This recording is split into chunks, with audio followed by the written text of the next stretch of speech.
sometimes people like to ask me, why do I think about 10 cents when it comes to ZBCN? Well, I'm going to answer that question in this video, even though nothing I say is financial advice.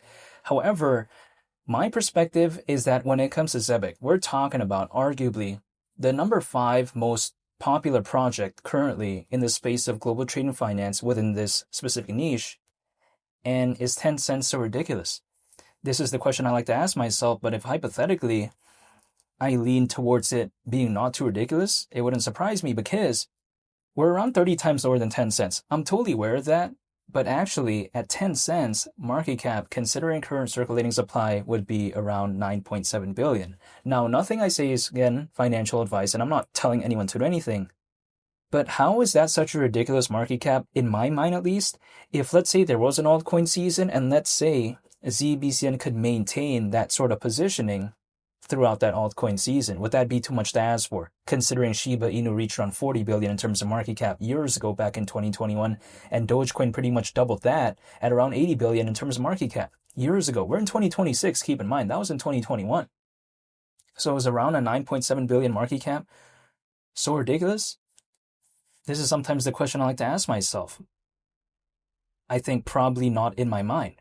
However, when I take a look at it as well, Zebec has an aspect of Solana. It has an aspect of ISO 20022. Circle, the creator of USDC, allegedly holds a significant amount of ZBCN, and they're also actually a backer when it comes to Zebec. Solana Ventures is also a backer when it comes to Zebec. Is this really something that is so ridiculous for me to think about, hypothetically 10 cents?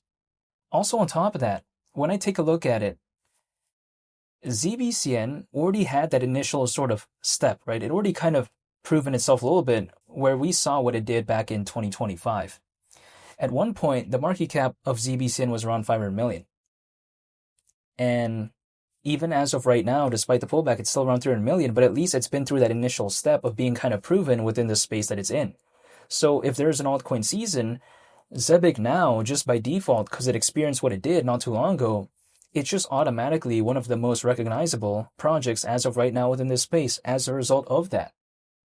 Not to mention as well, when I take a look at the aspects of ISO 20022, ZBCN, it's amongst the top ISO 20022 tokens according to CoinMarketCap right now.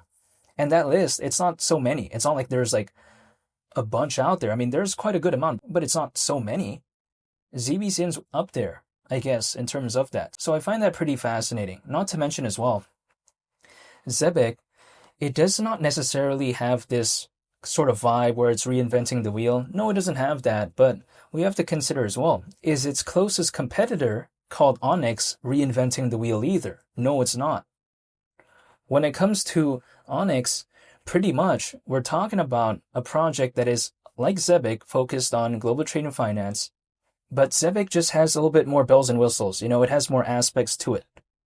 The thing about Onyx is that it's more of a simple type of project, right? They're just kind of like working towards the mainnet of their layer 1 blockchain, but that's kind of like the biggest thing they're doing. When it comes to Zebec, we know what they just recently did in terms of USD1, right? In terms of what they did with World Liberty. We also saw what Zebec did not too long ago when it comes to Algorand. Zebec has more of a track record in terms of its achievements, I think, arguably when compared to Onyx. So if Zebec's closest competitor pretty much is relatively sort of kind of plain, I would say, right? Sort of not as diverse as something like Zebec, my perception is that Zebec's just not under such stiff competition, which is why, hypothetically, that's one of the reasons the thought of 10 cents just hasn't left my mind when it comes to Zebec. It's something that I'm thinking about.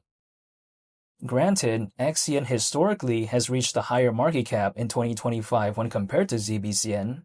XCN that year reached around 1 billion, ZBCN only reached around 500 million. But still, even despite that, Zebec is not necessarily under such stiff competition. If I, for instance, take a look at XPR and Swiftcoin, they're just way smaller than ZBCN. Zebec's not really directly competing with that. If I take a look at above Zebec and Onyx, I take a look at, for instance, XDC, Stellar, right? Also Ripple. I mean, is Zebec competing against that? No, it's not. Not really in the grand scheme of things. Like, it's just never going to overtake that during this cycle. So its closest competitor, again, I would arguably say is Onyx. But then Onyx isn't really doing like revolutionary things in the grand scheme of things. I'm still a fan of it, by the way, but I have to say it how it is, right? It's just more so a bit of a simple project. So I think that right there kind of showcases that Zebec is not really under such stiff competition. But then on the flip side as well, Onyx, I'm a fan of it. Zebec is not really reinventing the wheel either, right? So the two main projects that are competing against each other, Onyx and Zebec, I'm a fan of both, by the way. They're not really reinventing the wheel by any means, but it's not like they're both under such stiff competition to begin with, right? So this is why when it comes to ZBCN, I just still think about 10 cents just because it doesn't have that many competitors in my perspective. Imagine if there was like 30 or 20 of Onyx versions, I should say, or like, let me just rephrase this in a better way. Imagine if Zebec had 20 or 30 different competitors that was like similar to Onyx. Then it's kind of cooked, right? It's kind of, okay, I'm going to forget about 10 cents at that point. But it just doesn't have that many. You know, it's like, for instance, Nokia back then. Who was going to overtake that? There was no iPhone back then, right? So who was going to overtake that? That's why it kind of did pretty good for quite a while. Then iPhone came along, then, it is what it is. We saw what happened. So that's why when it comes to Zebec, as of right now, it doesn't need to necessarily reinvent the wheel. Neither does Onyx. We'll wait and see though in 5 years' time, 10 years' time, because the market could change and it would probably change at that point. At that point, I'm assuming it would be more so tied to the actual fundamentals and the revolutionary use case. But as of right now, it's just simply not like that. So Zebec, I think it's actually okay for the time that it's in. Like, it's not really reinventing the wheel, but it's not really required anyways within this space. It's like, for instance, Shiba Inu and Dogecoin, just kind of by default, because they were one of the few popular memes back then, they sort of had this arguable, somewhat first mover advantage in terms of popularity. Just by default, because there was that 2021 altcoin season, it just kind of went along with the ride.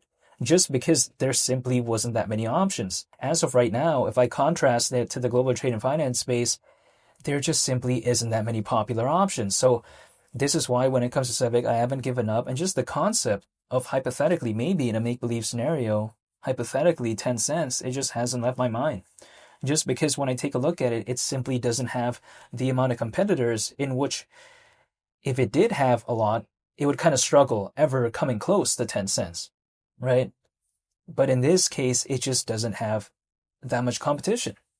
It's like, for instance, if I'm doing a marathon and there's only one other individual competing against me, it almost doesn't matter how badly I perform because there's only like one other competitor. Either way, I'm getting second place. It'd be a different situation if there was 30, 40, 50 different competitors. Then okay, being top 3 is very difficult for me. And even being like top 10 or something like that, there's just like no way. I'm not good at running, but this is kind of my mindset. Onyx just simply doesn't have that many competitors, neither does Zebec, and they're pretty much competitors against each other, sort of only, I would say, in the niche that it's in. So yeah, low competition, has a pretty good amount of backers, like in the case of Circle and Solana Ventures. Also on top of that, aspects of ISO 20022, why would I not think about 10 cents if I consider all of that? That's just the way to take a look at it. But yeah, I'm not telling anyone to do anything though. I'll never be able to know when exactly the market could wake up or whatever. There's no way I could know any of that. But personally for me, I just like to wait, hypothetically, just to prepare. And I guess just in case, in some cases, this is the mindset that I have. It doesn't mean anything could happen, but I'm just curious, so I'm just waiting. That's pretty much about it. I'm not telling anyone to do anything, and no one is telling me to do anything either when it comes to Zebec, right? I'm making the decision myself. I could leave Zebec anytime. I could just not care about ZBC, and I could do that, but I don't want to because I'm still a fan of it. But this is just my mindset. So yeah, that's the video I wanted to make today, and I want to say thank you for watching. I hope you all have a very nice day. It's Willie the Captain. I'm out. Peace. Bye.